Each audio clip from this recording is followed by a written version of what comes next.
passando na porta da sua casa. Carlos Wallace.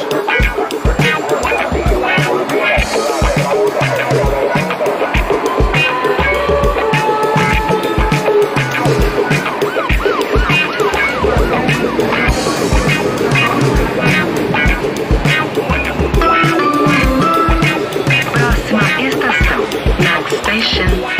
Passeando pelas ruas, debates e embates. Bom dia, boa tarde, boa noite. Estamos aqui apresentando mais um episódio da nossa série de podcasts do coletivo Passeando pelas Ruas. Eu sou o Felipe. Eu sou a Paloma. Eu sou a Paola. E eu sou a Renata. E hoje a gente vai dar continuidade, então, a mais um dos conceitos que a gente vem trabalhando nessa série de episódios, ligados aos conceitos de classe, gênero e raça. Podcasts esses que são ligados ao nosso projeto Memórias Periféricas, financiado pelo edital de fomento à periferia da Secretaria Municipal de Cultura da cidade de São Paulo. E hoje a gente vai discutir o conceito de raça, junto com uma das nossas pesquisadoras do grupo. Pesquisadora essa que já tem uma forte ligação, né, de fundação, de ligação com o coletivo, com suas pesquisas sobre migração, sobre a questão racial, com a Renata Geraisati. E dentro dessa introdução, Renata, eu já queria lançar uma pergunta para você, que é a seguinte. Rê, o conceito de raça, ele sempre foi entendido como raça? Ou antes dele haviam outras compreensões de se entender o que era a raça na história da humanidade? Bom, Felipe, essa é uma questão muito boa para a gente pensar e acho interessante a gente retomar alguns aspectos, então, para definir, né, e para pensar como surge o conceito de raça. Acho que é interessante a gente perceber que as formas de classificar a humanidade, elas são muito antigas. E, em especial, elas começam a ser feitas assim depois da colonização da América. E aí vão tendo conhecimento de novas culturas, novos grupos, e disso, vários viajantes, então, e pessoas que vão circulando pelo globo, vão criando formas de classificação da humanidade. Uma dessas classificações foi feita pelo médico e físico francês François Bennier em 1764. Então, já nele a gente consegue ver uma hierarquização e divisão das espécies humanas, né? Então, ele vai criar ela pensando em uma divisão em feições e caracteres físicos, em especial enfocando na questão da cor da pele. E aí ele vai fazer essa divisão em 4 grupos. Então, um primeiro europeu, que era o público leitor dele, um segundo de uma parte da população russa, um terceiro africano e uma quarta composta pelos povos asiáticos. Mas é interessante perceber que ele não vai fazer nenhuma discussão de um debate que estava bastante em voga nesse contexto, que é sobre a origem monogenista ou poligenista da humanidade, né? E aí, em virtude das interpretações dele não serem tão correntes nesse contexto, a obra dele foi alvo de diversas críticas e acabou que ele não se tornou uma grande leitura naquele momento. No geral, o que a gente observa no próprio dicionário do Rafael Blutot, de 1728, são classificações de raça como espécies animais, e focando aí talvez nos mouros e judeus. E aí é uma divisão muito mais pautada em questões religiosas e não em atributos físicos. A gente vai perceber e vai ter consolidada uma outra divisão da humanidade feita em 1775 pelo Blumenbach, que vai se tornar bastante difundida, vai ter traduções para o inglês também, vai se tornar bastante lida nos Estados Unidos, mas ainda assim ele não está pensando na questão racial, ele está discutindo variedades humanas. E é interessante perceber também que ele não vai criar uma noção de hierarquia entre essas divisões e que essas variedades não são atribuídas a caracteres hereditários, que são inerentemente herdados pelos indivíduos, mas são atribuídas ao meio, né, à geografia, ao clima. Isso é uma coisa que a gente vai ver que é bastante corrente também nessas leituras sobre essas divisões da humanidade, né, o papel que o clima vai desempenhar na diferenciação dos grupos. Então, o Blumenbach ele vai se tornar bastante lido, ele é conhecido como o pai da craniologia, né, que a gente também vai ver que vários desses eugenistas e que vão propor esses estudos raciais, eles também vão fazer uso dos crânios, né, para criar essas divisões humanas. Ele foi um dos primeiros a colecionar, então por isso que ele foi conhecido como o pai da craniologia, e ele criou, inclusive, um termo que a gente usa bastante ainda hoje, que é o termo caucasiano, e aí tem até um fato anedótico para a gente discutir, que ele faz essa classificação do caucasiano, que a gente usa até hoje, que a gente vê em vários formulários, a partir de um único crânio que ele encontrou no Monte Cáucaso. Então, a gente cria uma terminologia a partir de um único exemplar que ele vai categorizar como que sendo europeu. Então, dentro dessa divisão cunhada por ele, a gente teria, então, os caucasianos, a variedade, né, caucasiana, etíope, mongólica, malaia e americana, que a gente está bastante acostumado a ler essa divisão em livros didáticos, que seriam, para a gente, traduzíveis como brancos, pretos, amarelos e marrons. Mas ainda assim a gente percebe que não é a consolidação daquilo que a gente vê como raça. A Lilia Schwartz propõe que esse termo foi introduzido no início do século XIX por um francês, o Georges Cuvier, que inaugurou então a ideia da existência dessas heranças físicas nos vários grupos. Então, aí sim a gente começa a perceber um discurso racial como uma variante do debate sobre cidadania e responsabilidade individual. Então, aí a gente vai perceber que o indivíduo é visto muito mais como uma resposta à sua própria raça. Os atributos de um indivíduo são atribuídos, né, à sua raça. Acho que é um pouco esse o panorama para a gente pensar a consolidação da ideia do que é raça. Renata, no começo da sua fala, você falou um pouco da categoria de monogenista e poligenista. Você pode explicar um pouquinho o que significa? Bem lembrado, Paola. O debate era, né, se a humanidade tinha uma origem única ou se existiam várias origens e vários grupos diferentes, né? Se era uma origem comum ou não.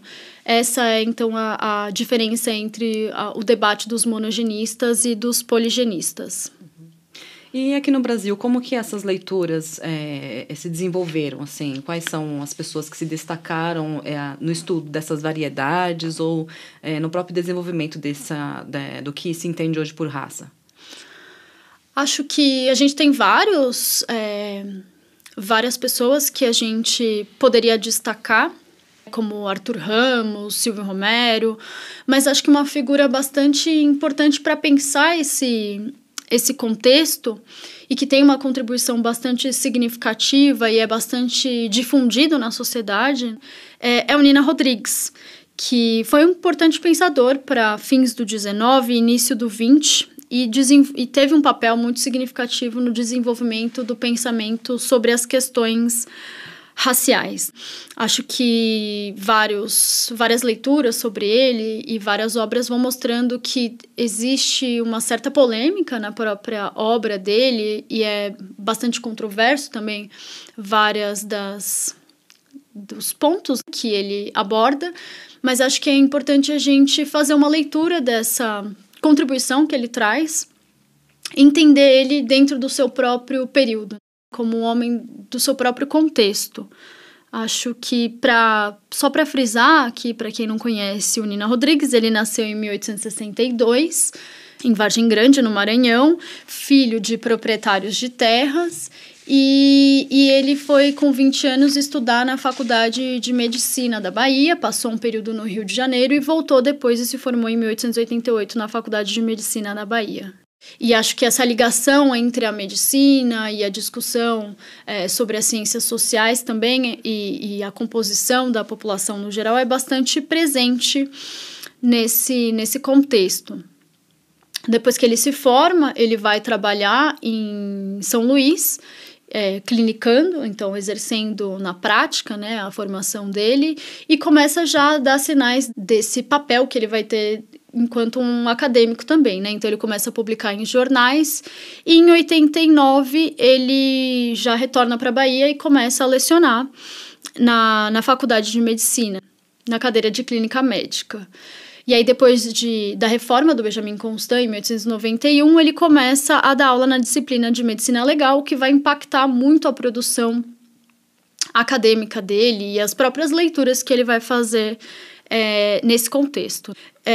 A partir desse momento que ele se transfere para a cadeira de Medicina Legal, ele começa a se aproximar muito das leituras do Cesare Lombroso, do psiquiatra italiano Cesare Lombroso, e já numa primeira publicação de uma figura que não é tão conhecida aqui, em São Paulo, né, mas que é muito conhecida em Feira de Santana, ele faz um estudo sobre o crânio de Lucas Ferreira e começa a propor já essas ideias todas de uma criminalidade étnica, demonstrando o seu domínio também sobre a craniometria e a antropometria, que eram técnicas que eram legitimadas pelo conhecimento científico da época. E aí, pensando, por exemplo, essa associação que você faz do Lombroso com os estudos que ele vai tentando propor, ele está observando esse processo de criminalização de um determinado grupo no Brasil, sim ou não? Sim. E aí, qual grupo seria esse que estaria englobado enquanto aquele que seria colocado como predestinado, entre muitas aspas, a ser o dito criminoso? Uhum. Em 1894, ele publica o primeiro livro dele, que é As Raças Humanas e a Responsabilidade Penal no Brasil. E ali a gente consegue perceber claramente essa categorização dos diferentes grupos que compõem o país. Ele acaba criando, então, essa forma de entendimento sobre o criminoso muito voltada para as comunidades negras e mestiças do país. E aí, como fruto dessa discussão que ele faz, o que ele está tentando dizer e contradizer é o Código Penal brasileiro. Porque para o Código Penal brasileiro ainda está ali posta uma noção de livre-arbítrio do indivíduo. Então, há a crença de que o indivíduo ele é capaz de entender as normas morais e sociais e, a partir daí, ele deve ser julgado em seus crimes, considerando que ele tem a capacidade de entendimento e, então, portanto, ele pode ser condenado penalmente.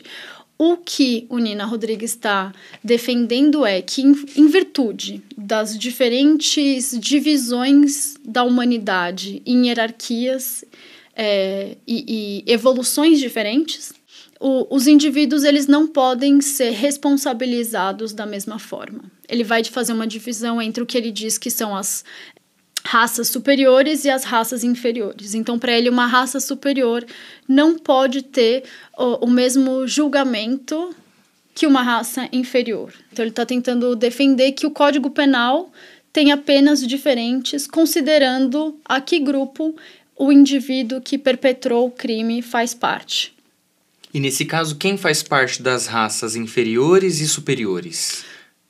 Para ele, as raças inferiores são os mestiços e mulatos. Então, é quase que uma noção de uma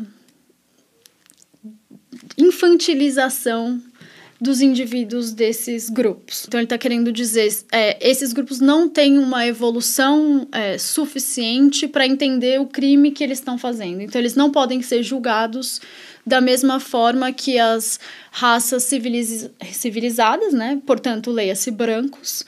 Então, ele está dizendo que o Código Penal brasileiro não pode, como propunha, entender todos os indivíduos como iguais perante a lei. Ele está propondo que não. Para alguns, a gente tem que ter um julgamento diferente. E dentro dessa leitura, ele propõe alguma penalização específica? Já deixa, assim, dito qual seria uma das opções de punição para determinados crimes relacionados a essa diferenciação ou não? Na verdade, o trabalho dele é todo um trabalho muito de uma discussão teórica, né? Então, ele vai fazer uma abordagem buscando vários referenciais, majoritariamente na Europa. Então, ele vai dialogar muito com a escola italiana e com a escola médico-legal italiana e a escola médico-legal francesa. Então, o que ele faz muito é trazer esse debate teórico dentro do livro dele e dizer que ele está ali em face dos modernos princípios científicos e apoiado nessa discussão lógica e racional para defender, então, que a gente tem que, no sistema penal, fazer essa diferenciação. Então, ele está tentando começar um debate dentro da sociedade, né? Ele não vai dizer o que a gente tem que fazer, mas ele diz, precisamos pensar nisso, do jeito que a gente organiza o nosso sistema. Não vai dar conta dessas diferenças que a gente tem dentro da nossa sociedade, né, e na nossa composição. Então, é um pouco dessa diferenciação das escolas penais, a escola penal positiva e a escola penal clássica. Para fechar, talvez uma última pergunta, acho que vale a gente poder colocar nesse meio. Você enxerga alguma aproximação desse passado, desse final do século XIX, com a contemporaneidade, tentando pensar essa associação entre crime e os grupos raciais nesse caso, né? No caso, a gente está pensando aqui negros, mestiços, pardos, todos aqueles conceitos que são utilizados, mobilizados no século XIX. Você consegue ver uma aproximação entre esses conceitos trabalhados no século XIX em continuidade ainda hoje? Olha, Felipe, eu acho que a gente consegue perceber isso constantemente no nosso cotidiano, quando a gente percebe como a mídia noticia certos crimes, como o próprio sistema penal lida com isso. Constantemente a gente vê a notícia de algum crime acompanhada de mas a pessoa pertence a tal grupo e a pessoa é de tal meio. Então, acho que a gente percebe ainda uma manutenção desses discursos sobre uma natureza do criminoso, sobre um meio, o papel do meio e o papel das raças. Obviamente, não raças para a gente, mas grupos sociais. Seria muito mais coerente para a gente pensar hoje, mas a gente percebe uma manutenção desses discursos ainda hoje. Obviamente, a gente está lidando com uma obra do século XIX, mas eu acho que a gente pode perceber como, apesar de ressignificada ao longo do tempo, essa forma de entendimento sobre a criminalidade, por muitas vezes ainda está presente nos nossos discursos. Muito bom. É isso aí, gente. Uma baita introdução para a gente poder pensar o conceito de raça que não se desenvolve da noite para o dia, né? A gente consegue ver que isso daí tem todo um debate ao longo, sobretudo do século XIX, né? A gente se encontra no próximo episódio. Fiquem ligados, ligadas e ligados aí no próximo episódio. Esse é um podcast produzido pelo coletivo Passeando pelas Ruas com o apoio do edital de fomento à cultura da periferia. O roteiro desse episódio foi escrito por Renata Gereissati Castro de Almeida.